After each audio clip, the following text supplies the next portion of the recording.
কালকে সেরকম ভাবে তোমাদের সাথে ব্লগ শেয়ার করতে পারিনি, কারণ দার্জিলিং এর সাইট সিন ঘোরার পর মানে এতটা হাঁপিয়ে গেছিলাম, মানে বারবার পাহাড়ে উঠছি নামছি, পাহাড়ে উঠছি নামছি, এই করতে করতে মোটামুটি আমরা ওই বিকেল বেলায় 5টা নাগাদ এখানে এসেছি। আর দুপুরে তো কি কি খাওয়া দাওয়া করেছি তোমাদের সাথে সব শেয়ার করেছি। তারপরে এসে একটুখানি মেল রোডে গেছিলাম, মেল রোডে একটু ঘোরাটোরা মানে ঘুরে এসেছি। তারপরে এসে রাত্রে ডিনার করে ঘুমিয়ে পড়েছিলাম।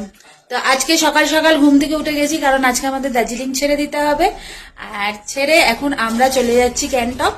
তো এই যে আজকে আমার আউটফিটটা এরকম, পরে তোমাদের একটুখানি ভালো করে দেখাচ্ছি আউটফিটটা।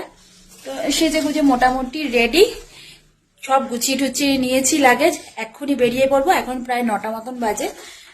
গ্যাংটক যেতে যেতে তো 4-5 ঘন্টা লাগবে। তো চলো সাথে থাকো আর আজকের ব্লগটা এনজয় করতে থাকো।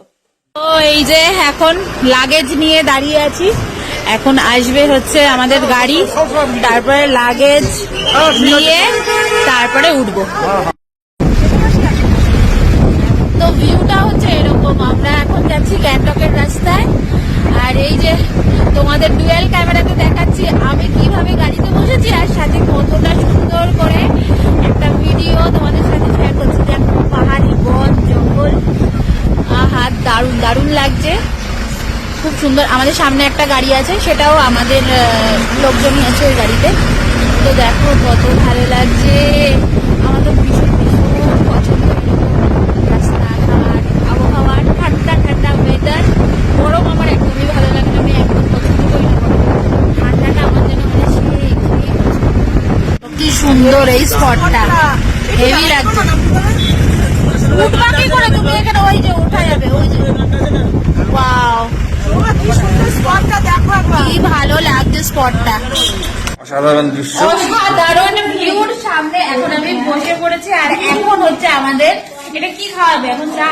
চা, হ্যাঁ চা খাওয়া এখানে চা আর একটু চা। পাহাড়ের কোলে বসে এত সুন্দর পরিবেশে চা খাওয়ার মজাটাই আলাদা।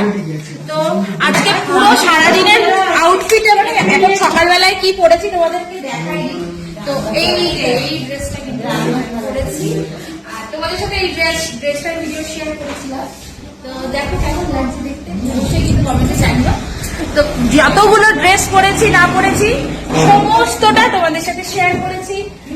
আমার যে ভিউটা এত এত ভালো লাগছে কি বলবো, সমুদ্রের মধ্যে, আর এদিকে পাহাড়ের চলে এসেছে চা আর সাথে বিস্কিট নিয়ে নিয়েছি। তো চলো চা বিস্কিটটা খেয়ে নি।